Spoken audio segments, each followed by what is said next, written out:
How much do you worth as you walk along the street? Magkano ka ba habang naglalakad ka sa kalye? One time, I was going to a car wash and I was very familiar already with the car wash boys and told me, Father, buti na lang ngayon ka lang dumating. Bakit? Kasi Father, kaho-hold up lang po namin. Awang-awa po kami sa tao, yung nagpa-car wash dito. Nawala yung kanyang mamahaling relo. Siguro alam nung hold-upper magkano yung kanyang relo. Inubos din ng hold-upper yung laman ng kanyang wallet at saka yung ibang mamahaling gamit. Pero hindi naman po kinuha yung sasakyan niya. Na-hold up lang po kami. Ubos din po yung kinita namin buong araw. Kaya gusto na sana namin magsarado ngayon, pero at least meron kaming mga customers at ito na lang po yung mga kikitain namin. Naisip ko tuloy, how much do you worth as you walk along the street? Magkano ba yung relo mo? Magkano ba yung sandal mo? Magkano kaya yung mask mo? Yan na siguro yung pwede nating itanong ngayon. No? Pamamahala ng mask. My dear brothers and sisters, if we talk about the kingdom of heaven is like a treasure, we need to contextualize ourselves during the time of Jesus. We need not to understand that this is a treasure like what we have understood in our modern world. A lot of people are engaged into treasure hunting. Kanang makakita sila og gold, makakita sila og mga siguro mga valuable nga mga properties before. Like the movie Titanic, you're familiar with Leonardo DiCaprio? They were actually searching for treasure and they wanted to look the old like the blue pearl that they want to search. So yung mga ganun na palabas. But my dear brothers and sisters, as I have said, we need to contextualize ourselves during the time of Jesus because we need to understand how come Jesus narrated this particular parable comparing God as the real treasure in our life. Of course, the other parable about the kingdom of heaven is like a merchant searching for fine pearls. The kingdom of heaven is like a net thrown into the sea. So we have a separate meaning for this, but the first parable about the kingdom of heaven is like a treasure buried in the field. Well, this is the background. During the time of Jesus, and even until now, we know that Israel surrounded by warring countries. As I've said, warring countries because they are not in good terms with Israel. So at the lower part of Israel, there is Egypt. At the side, there is Jordan. At the left, there is Syria, uppermost. So all parts surrounding countries of Israel, they run as their enemy. So during the time of Jesus, since they had no bank where they store up their treasures, what they must do, since they are on war always, they have to hide their treasures to the ground. They have to dig it. And for sure, for example, if this particular region or territory, a lot of people were invaded by other countries and they were defeated. So the treasures that they buried were also forgotten. So now, According to Jesus, the kingdom of heaven is like a treasure buried in a field, which a person finds and hides again, and out of joy goes and sells all that he has and buys that field. Now, I discovered three realities in this particular phenomenon. And how come we consider God as our real treasure in life?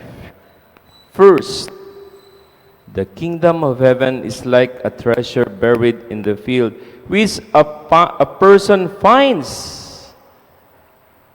So now, when this particular finds this treasure, we are talking about spiritual treasure that we discover God in our life.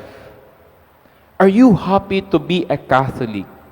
Are you happy to be involved in the Catholic Church, in the different ministries, into whatever service that you render in the church? That is a treasure.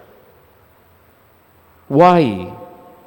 If you are only serving and attending in the celebration of the Mass because you have been invited by your friends, by people, not with the conviction coming from your heart, then that is not a treasure. It must be a decision from within that you solely discovered, and that is finding the treasure.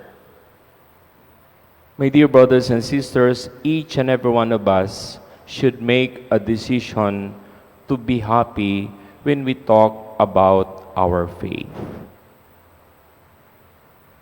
Malipay ka ba nga na-assign ka, ikaw ang mag-assist sa pari para mag-distribute sa Holy Communion as a Eucharistic lay minister? When your name appears on the assignment, wow, mag-serve na ko. Will that bring you joy? Uy, ako din, magbasa karon, naman ko yung schedule. Pwede siguro magpasab, pwede siguro mangita. Kanang, my dear brothers and sisters, when you discover God and you are given the task, that is the second reality. The kingdom of heaven is like a treasure buried in the field which a person finds and hides again. Why is this so? Because the person was so diligent in his task. He would not be able to discover this treasure unless he was only passive about maybe plowing the field, maybe about doing his task, because nobody knew that a treasure was buried in that particular field.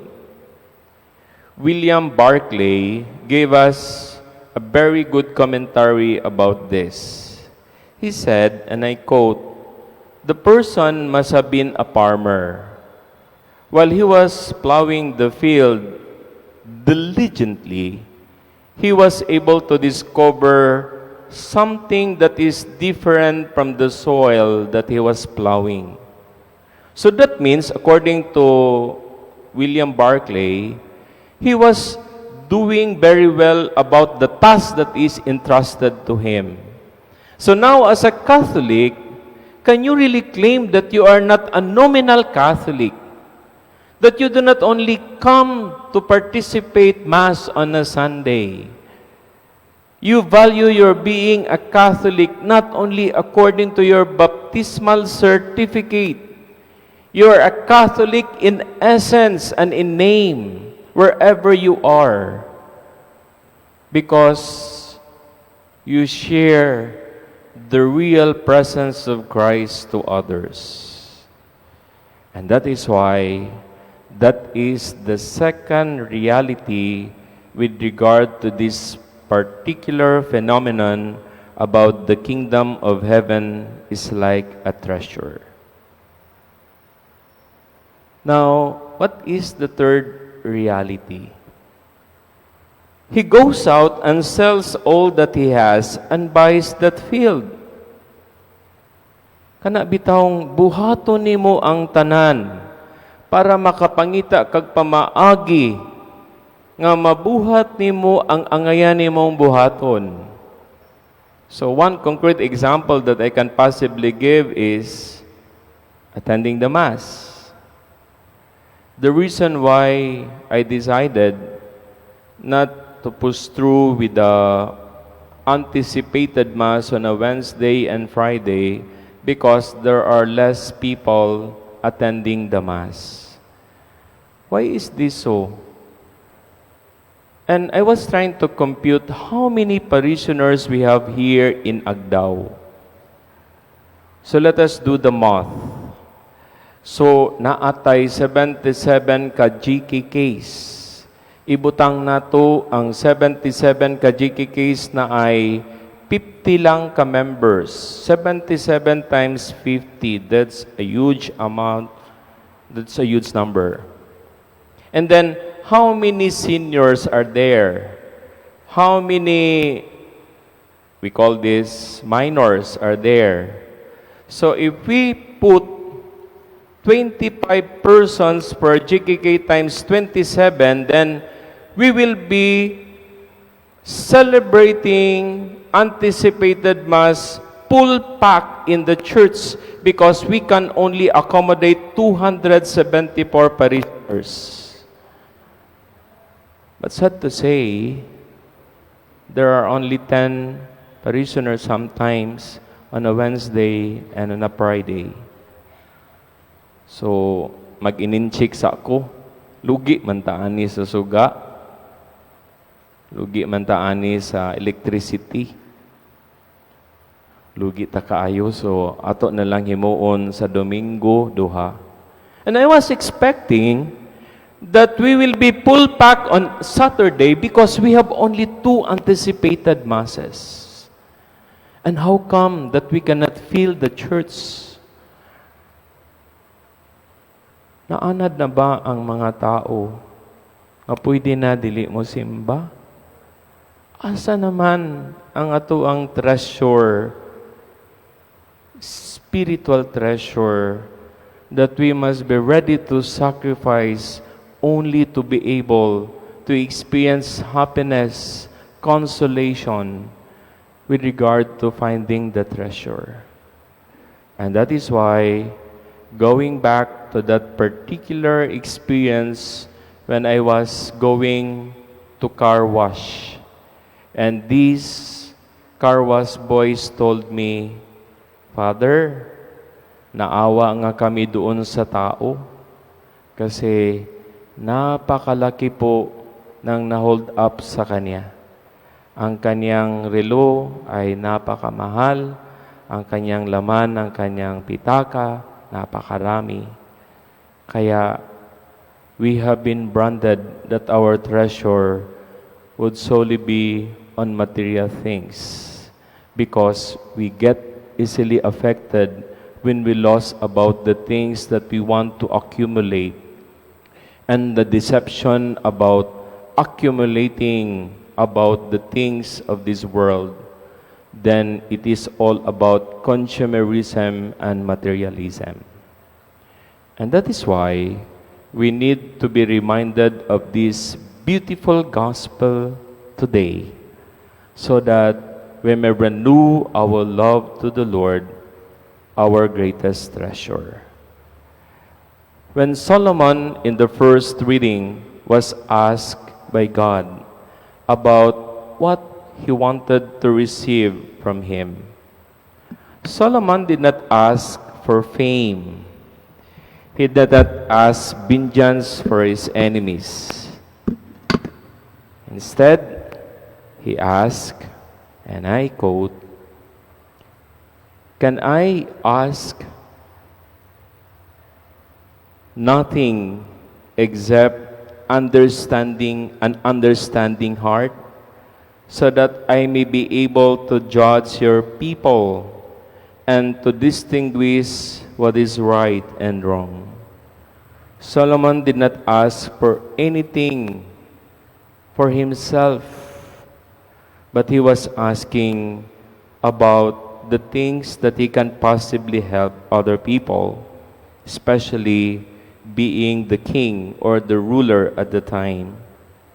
When the Lord was pleased that Solomon made this request, so God said to him, "Because you have asked this, not for a long life for yourself, not for riches, not for the life of your enemies, but for understanding so that you may know what is right, I do as you have requested." And that is why in the second reading, the letter of St. Paul to the Romans, we need to come to the Lord to conform ourselves into the image of God.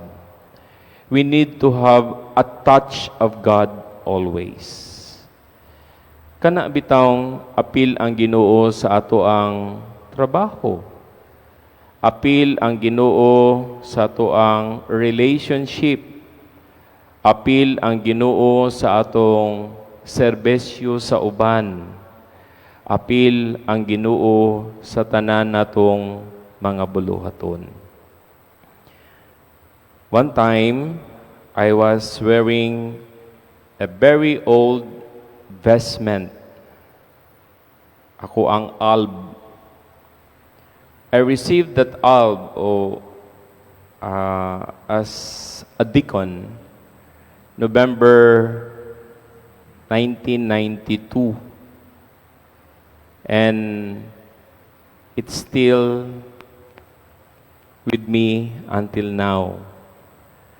And some seminarians told me, "Father, magulang pa day na sa kuan ng imuhang vestment. Mura palagi siya o pagamit pa nimo." Engko sa ilaha nga, if you take care of the things that is so valuable in your life, then it will surely last. If you know how to handle even simple things in your life, connect that in your faith. Connect that in your relationship with friends, with people, with your service to God. And I'm pretty sure you will last. It will last. Because there is always the touch of God that you do, because that is where your treasure is. And the other part of the gospel, Jesus said, "Where your heart is, there your treasure also." My dear brothers and sisters, please share to others the beauty of finding the Lord. Please share to others the great happiness when you serve the Lord. Please share to others about the beauty of doing good to others. In a way, even sharing in your posts, in your Facebook, sharing in your Twitter, Instagram, anything that is of value to you, then you inflict goodness, beauty, kindness to people. And there, your treasure is. And that is why, when we share the many good things about God, it is because we are full of God within ourselves. Mabitan ng ginaingon nila sa Latin, abundantia cordis. From the abundance of the heart, the mouth speaks. Tungod kay puno man ta sa gugma sa Dios, sayon rapod kaayo magpaambit sa gugma sa Dios ngadto sa uban. Happy weekend to all of you. Thank you for making this moment treasure in your life. Then make this not only for tonight, not only for today, but until your last breath. Because coming tonight is your spiritual treasure. Kindly all stand now and let us all together